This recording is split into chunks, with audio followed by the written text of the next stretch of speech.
Yes. What's your name, sir? My name is Adhyay, sir. Adhyay. Hey, Adhyay, can you hear me? Yeah, I can hear you clearly, and your video is also perfect. Oh, good. I was a bit worried about that. So how many people are joining now? More people are coming, sir. We should wait for a few minutes, I guess. So Adhyay, while other people are joining, which year you are in? Sir, I am in second year currently. Oh, good.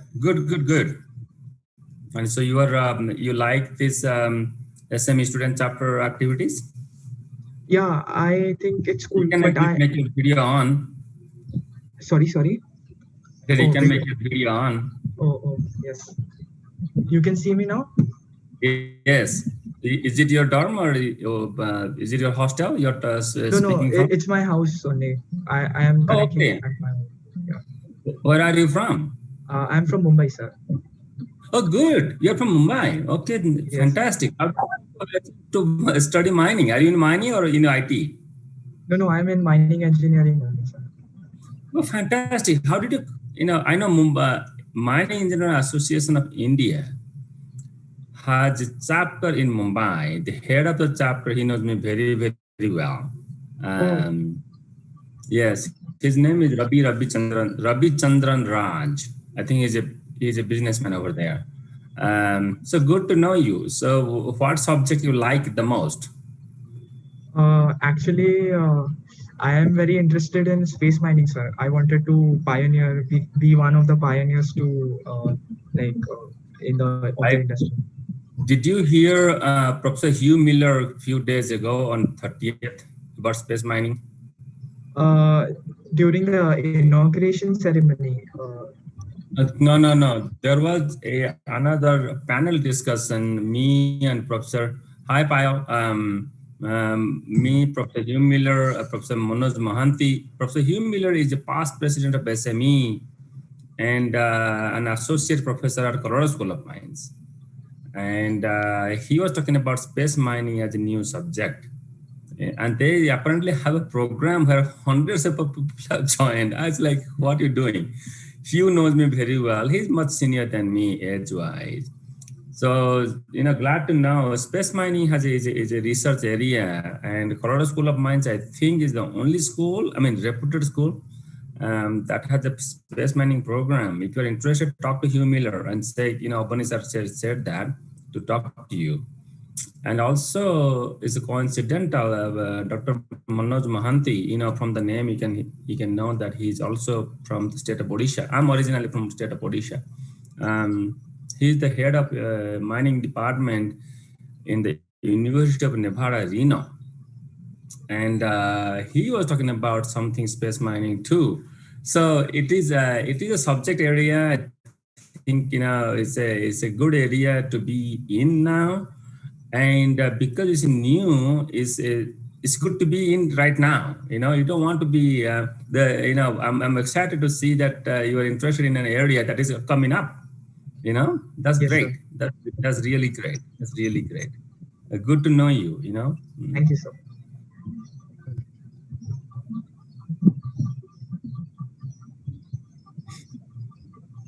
So how was yesterday? There was a couple of talks yesterday, right? Yeah, sir. Yesterday was nice, very nice. Who spoke yesterday? Yesterday, I don't remember. That's okay. But how many people joined? I guess yesterday. Sir. Sorry. How many? Around 100 plus, around 70 students were there, I guess. I don't remember exactly, but he was an alumni from IIT BHU and he's currently working in Google. So he was guiding us on career paths. What should we choose and how should we go ahead? He's working for Google now? Yes, sir. He's working for Google and he started from IIT BHU mining. Then he went on to Stanford University. I think I know of him actually. Maybe he's actually sent me something on LinkedIn. He's currently working in Google in New York. His name is Mr. Jayank. Mr. Jan? Yeah, Jai okay. Srivastava. Okay, that's good. Why don't you guys, bandwidth is not that bad, looks like, these days, huh? Um,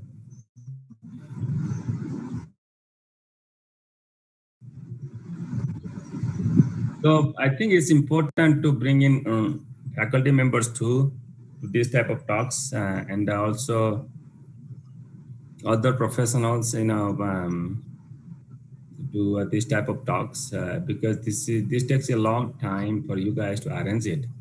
It's worth bringing them in, and I'll be talking to some of you guys, because we in India the last few years ago, what I did actually, you may have heard that I do a little bit of what we call in India Netagiri, right? In mining professional society in US, ours is the largest in the world.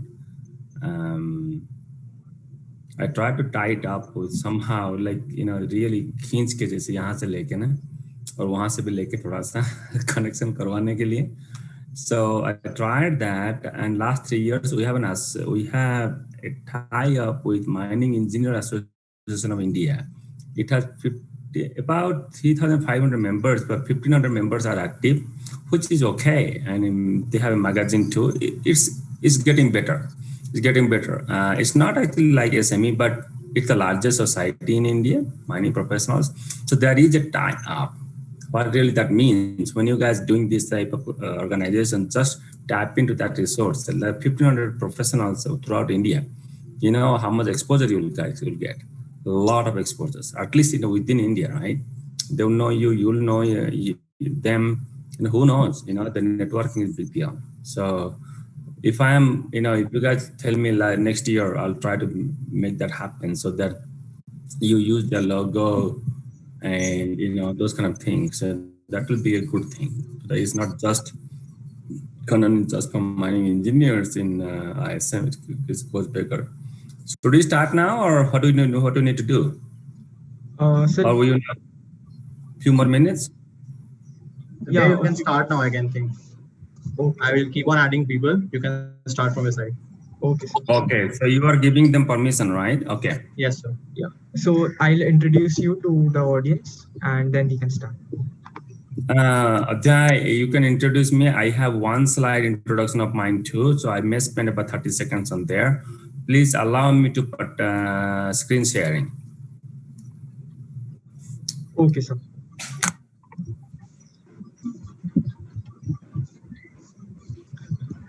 So the screen sharing is enabled. You can share your screen. Adey, you can start. Yeah. A very good evening to all. Thank you for joining us for today's webinar. My name is Adhyay, and I'm a second-year student at Iit-ism Dhanbad. Today's speaker is Dr. Abani R. Samal. Dr. Abani is an alumnus of Iit-ism Dhanbad and is an expert in the field of Economic Geology and Geostatistics. He is the owner of GeoGlobal LLC that lends its advisory services to mining industries all around the world. And he has also taught mineral deposit evaluation as a professor in the University of Utah. His claim to fame comes from his overall astounding knowledge in advanced geostatistical analysis and mineral resource evaluation. I must add, this is a wonderful opportunity for those who wish to seek guidance from the very best. Before we get started, let me inform you all that at the end of the webinar, we'll get the opportunity to interact with Dr. Abani, and you can type your questions in the question box in your Zoom control panel. Now, without any further ado, on to you, sir. Thank you, Adhyay. Thank you for the introduction. My very first slide, I have the last email is the one actually everyone kind of communicates with me, the arsamal@gmail.com. Please take a note if you have any question and afterwards. So what I thought I'm going to do is talk about making Indian mining industry globally competitive. Okay. I'll give you a little bit of background about this particular talk. About a couple of weeks ago, we were talking about a web-based conference that concluded a couple of weeks ago. actually in India. And about 7 or 8 experts came in, that includes experts in diamond exploration, experts in gemstone exploration and mining, really worldwide international experts from Calcutta in mining engineering. And of course, I was the panel lead there, and we discussed a bunch of things there. I was like really surprised to see how much we can do in India, and how much we are advanced now compared to when I started communicating with the bureaucrats in India, but in 1999, 2000. Since then, I have been writing to bureaucrats in India, like, why not we do something in India so that India becomes globally competitive.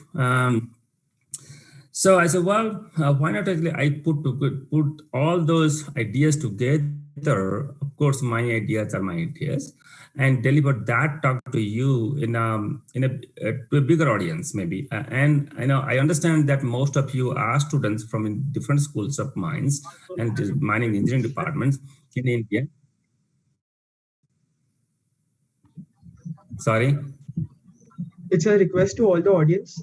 Please mute the speaker. We can ask the questions afterwards, after the presentation. Yeah, that's a good one. Actually, I was going to actually say that. Please send your questions on the chat box, and the moderator will send those questions to me. And yes, that would be a good idea to mute your your systems so that I am not distracted here, and I don't hear actually more noise outside from outside what I'm speaking. Briefly, let me see. Okay. This is my one slide bio kind of, right? On the left-hand side, this is you can see the Das Indian School of Mines. That's my degree. And before that, I did my bachelor's from Ravenshaw. Then it was Ravenshaw College actually. Now it's a university. And then another master from Odisha too. Then there was a degree being offered at that time at Indian School of Mines. I'm not sure if they're doing it now. And that program was, moderator can actually, sorry, I can hear some sounds from background. So after I worked about 5-6 years, then I went to Imperial College London for doing a master's degree there. And that was also in mineral exploration. Then after that, if you remember, there was a super cyclone in 1999-2000. Maybe many of you are not born that time. No, it's only 20 years ago. During that time, I was in Imperial College London. Then I did my PhD from SIU Carbondale. All my studies have been in exploration, resource estimation, geostatistics, in those technical areas. But my broad interest has been, how do I take this knowledge I gained from the school to the industry and for the benefit of the people? And what I realized that, there are a lot of things that we can do. And I hope that my presentation will likely give you some ideas about that. Briefly, also, soon after my degree or my program actually at Indian School of Mines, I started working in India itself and in the state of Odisha, where I'm originally from, in 1996 January. And since then, I have actually, that's a bit dated number. My projects are actually from about 30 different countries, but I have been to only, maybe 15 or 16 countries myself. And I've finished up, up to today, probably 100, 120 projects. Good size projects so far. I have done work in many different commodities except coal, and not much actually gemstone, a little bit of gemstone. And I worked with, if you see, my first job was World Geoscience Data Services India and Ferroalloys Corporation. I think that's a part of Vedanta now. And in the U.S., I worked for an international company called Pincock, Allen and Holt. They are known as RPM Global today. And my last corporate job was with Rio Tinto here in Salt Lake City in the United States. And that's why I'm here in Salt Lake City. But last 5 years, I'm doing my consulting services. I'm providing my consulting services to my clients worldwide. One of my major clients right now is the World Bank, through whom actually I'm providing advisory services to the government of Nigeria. If you guys know what Nigeria is, that is the largest economy in the entire Africa. And they are trying to develop the resources. I'm one of the empaneled consultants to them.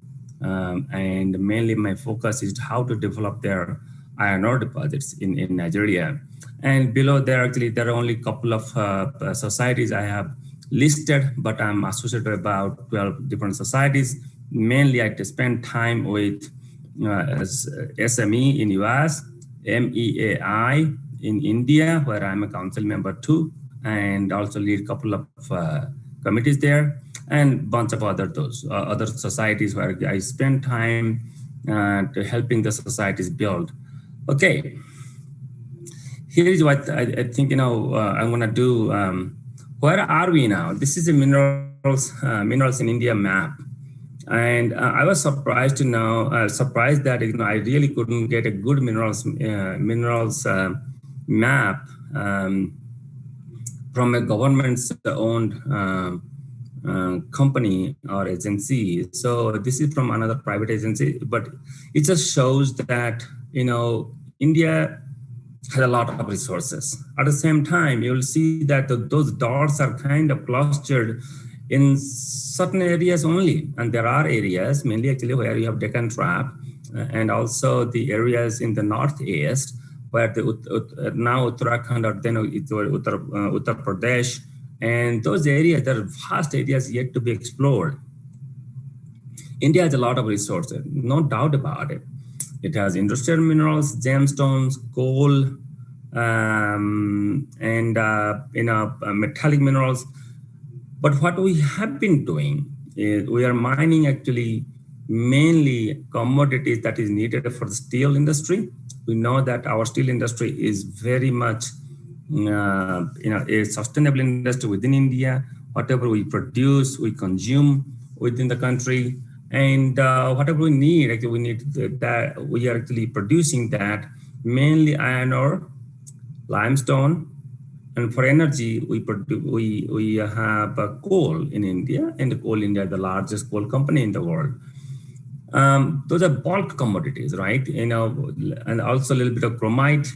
Chromite occurs in Odisha, Andhra Pradesh, and that is east coast states. That's good. But we do have copper, we do have gold, there are a ton of gemstones everywhere. Wherever there's a gold rock, we have gemstone in there. I haven't seen, or I'm pretty sure you guys haven't seen big news coming up for making, copper minerals other than actually K3 and where I did my master's thesis, that is then it was Hindustan Copper's project, I forgot. Then it was in Madhya Pradesh. Other than those, there are many other copper reports of copper occurrences. We haven't seen detailed exploration or mine plans on those, copper mineralizations from different parts of India. Mainly gold. Why do we only refer to southern Indian gold occurrences, which are very old, old operations? If you know that there is a river called Subarna Rekha, that means the gold line. There's a reason for that. I'll let you explore why it's called that way. That really indicates that we have gold in northern India, but we haven't seen those recently. We've discovered a lot of minerals thanks to Geological Survey of India. It's one of the prestigious geological surveys in the world. Very, very detailed work they do. But we haven't actually gone to the very advanced exploration that will lead to more financial analysis, economic analysis, and mine plans for attracting more investments to our country, so that mines can be established, right? You guys can get jobs there. You guys can actually add value there, and all the young fellows today. And what I think also be needed actually more innovations in the country. What we have been doing, if you look at last 2 to 3 decades, we are very smart in choosing the technology and adapting in India. Okay, now, if you go to if you notice actually what we're doing in major mining companies and projects in India, you'll see that we adopt a lot of technologies. But unfortunately, what I'm still waiting to see that a new technology being actually coming from Indian institutions, fresh technology coming, and real innovations coming there, adding value to the mineral deposits and exploration and mining worldwide. That I haven't seen yet. Well, maybe actually, I missed something. If I did, let me know. What we really need also, the collaboration between academia and industry, and I'll go into some of those topics more into details. Here is our global position in the metallic minerals and coal production values in billions of dollars. You see where India stands, right? And now if we see how much our mining industry is contributing to the GDP, well, 2.6%. That number hasn't changed much, other than going down actually in recent years, and that worries a lot of us actually. We are talking a lot, but how much is the contribution of Indian mining industry to our GDP? Is 2.6%. Okay, that here are some numbers. If you go to the very last bullet, it says that the first one, it is down from 3% in 2011-2012. And this information came from a mining engineer from Calcutta, Mr. Guna Silan. Thank you, Guna. So that is actually where we stand now. Minister of Mines would like this number to grow to 5%. That means mining industry should be able to contribute with a little more by 24-25. That is a good goal to achieve, but that really means that we have to double our share in the GDP. That really means a lot of jobs need to be created. That also means that we need to actually do a lot of work today. We only have 4 to 5 years. That's not enough time we have. But it's possible, given the Indian demography and given the Indian status in the science and technological innovations or research, actually, we can do it, but we need to do it today. We need to start today. We need to get into that today. FDI, the foreign direct investment inflow. So that was declined from 2.1% to 0.5% recently. That is the FDI flow in mining industry. Some time ago, there was a better interest from the foreign direct investors, the investors from outside India. If you remember when Coal India went for more financing, Moil went there, and MDC went there. There are a bunch of financing happened. I believe that all contributes to that 2.1%. I'm not 100% sure. I believe it, because those things were happening around that time. But there is a trade deficit. That means we import more commodities into our country. India is one of the largest consumers of gold. And we got used to it. That is really not a good thing, that we get used to actually importing gold towards our country. You know what is the largest gold producing territory in the world? Nevada. It's about 10 hours drive direction from, driving distance from my house here in the United States. Yes, Nevada is known for gold deposits. It's also known for, gold, silver, and clay. If you go to that state, it's not just they mine gold, they also mine clay. So in in India, yeah, we know how to mine coal. We know how to mine gold. Sorry, iron ore. We have one of the really old diamond pits also. But why not gold? Right? So that's kind of my challenge to the mining industry in India, including the government agencies and companies. Our ease of doing exploration ranking, that was, we were like, 53 out of 100 in 2012. That is that is from the Fraser Institute publication, and it went down to 97th now. So people coming to India to explore more, doing more detailed exploration, that hasn't become easy. But does that necessarily mean that we can't do it? I do not agree to that. There are lots of good things have been happening recently. I think this is of change. We will get where we want to be. By we, I mean in India. Like I said, discovered minerals need to be fully explored. The discoveries may be made by GSI needs a lot of investments coupled with good, favorable policies coming from the government of India and the state governments. The way it works in India, actually, we have government of India, actually federal government, then state governments. And those policies need to actually be favorable for making these investments coming into the country so that detailed exploration can happen. This is my view that we need a collaboration between research institutes like Indian School of Mines, IIT BHU or IIT BHU, NITs, and